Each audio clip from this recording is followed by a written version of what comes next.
I'm here with a scary story. This is your weekly reminder to subscribe and leave a like if you enjoy these videos. And of course, feel free to share any feedback or comments you have down below. Now, without further ado, let's get into this week's story. A man ran through the busy streets. Cars honked at him as he dodged traffic, weaving between pedestrians. His breath came in ragged gasps, fear pumping adrenaline through his veins. He couldn't slow down, not until he reached his destination. Finally, he spotted it, an old building standing on the outskirts of the city. Relief washed over him. If he could get inside, he'd be safe. The old building was once a bustling hotel, but now its grandeur had faded into disrepair. Ivy crawled up its walls, obscuring the windows like watchful eyes. The paint peeled from the door, revealing weather-beaten wood underneath. He knocked hesitantly. No answer. He tried again, louder this time. Still nothing. The man reached out to push the door open, but it swung inward easily. Startled, he stepped inside. Dust motes danced in the stale air, illuminated by a lone shaft of sunlight, piercing through a grimy window. The smell of decay and dampness hung heavy, mixing with the faintest hint of cinnamon. A chill snaked down his spine despite the stifling heat. The man called out, his voice echoing in the cavernous space. "Hello?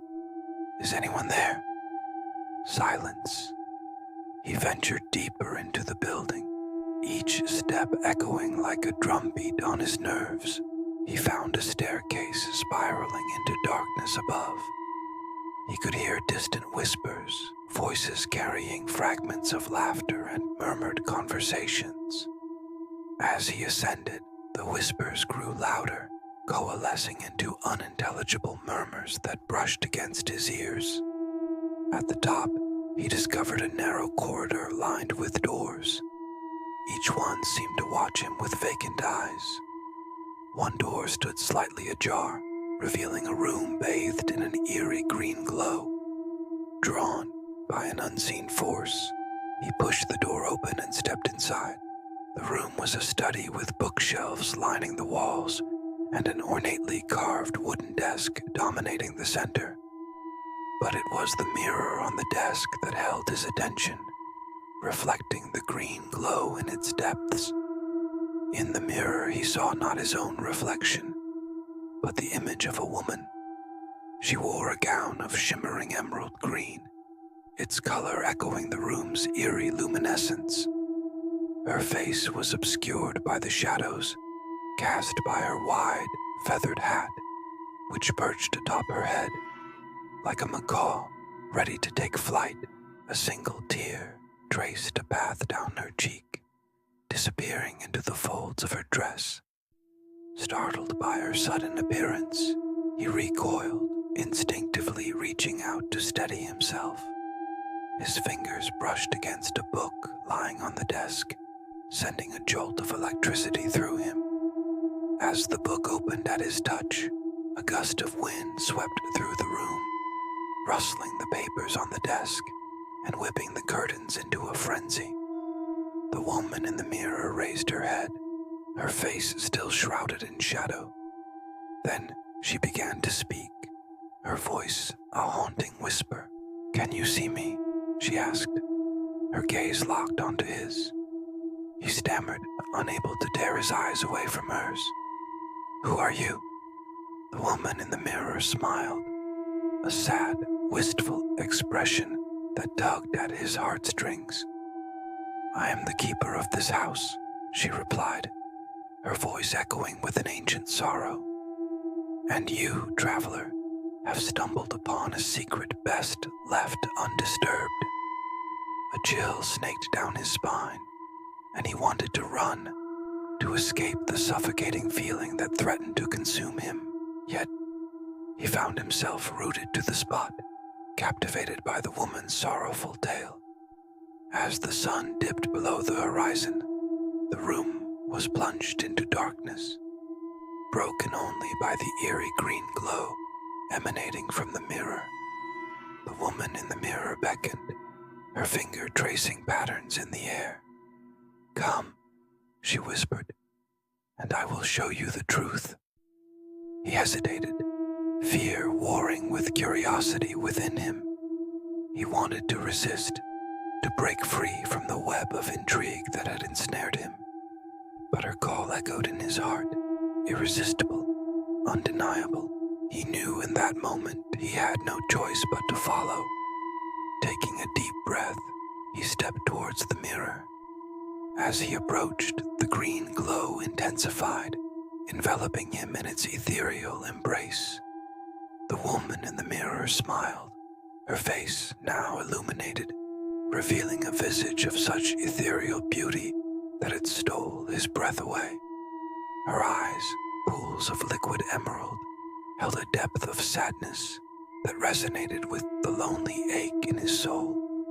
Before he could react, he felt himself drawn into the mirror, pulled inexorably toward the woman in green. Panicked thoughts raced through his mind. Was this real, or a figment of his imagination, fueled by fatigue and loneliness?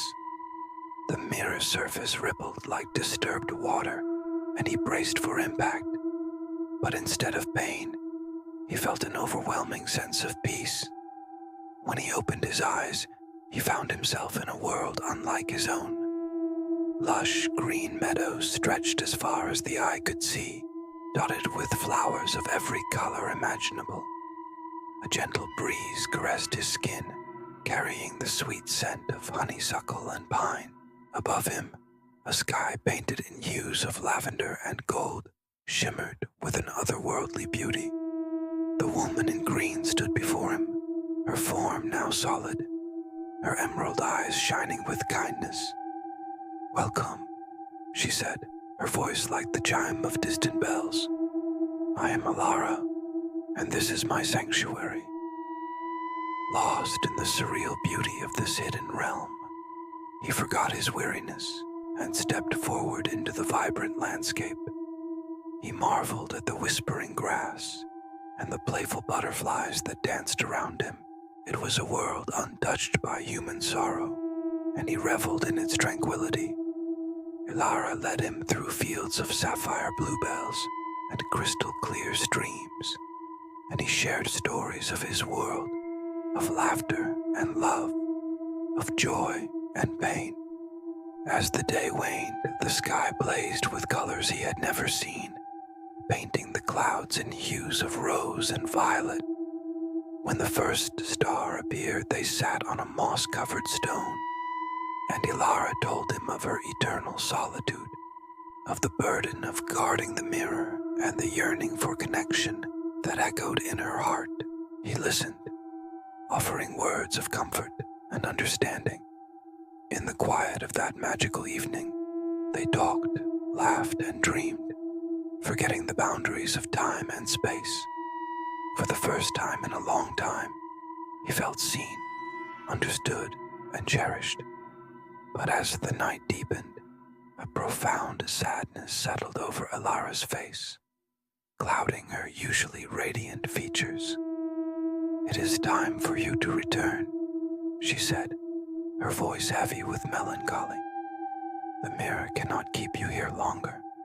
You must go." He felt a pang of regret, knowing that he would soon leave this haven of peace behind. He knew he had found solace here, but his journey was not complete. He still had stories to tell, laughter to share, and most importantly, people who loved him awaiting his return. With a heavy heart, he stood and embraced Elara, feeling the warmth of her body against his.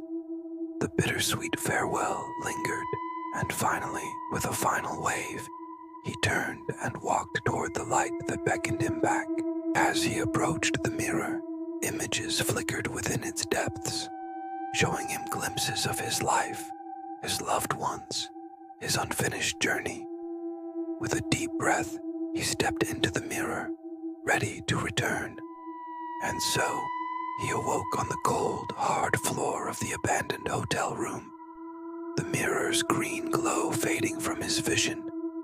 The room was dark, silent, and he was alone. In the dim light filtering through the grimy window, he saw not his own reflection, but the image of a woman clad in a shimmering emerald gown. Tears streamed down her face, and he could have sworn he saw a faint smile gracing her lips. He stumbled out of the room, leaving behind the echoes of laughter and the whispers of a world unseen. Back in the familiar chaos of the bustling street, he looked back at the old building, its silhouette stark against the darkening sky. He knew he had journeyed to a place beyond mirrors and memories, a realm where time stood still and sorrow found solace. And while he carried the weight of that extraordinary experience within him, he also carried the echo of laughter, the fragrance of 1,000 flowers, and the memory of a woman named Elara, who had taught him that even in the deepest darkness, hope could bloom in the most unexpected of places.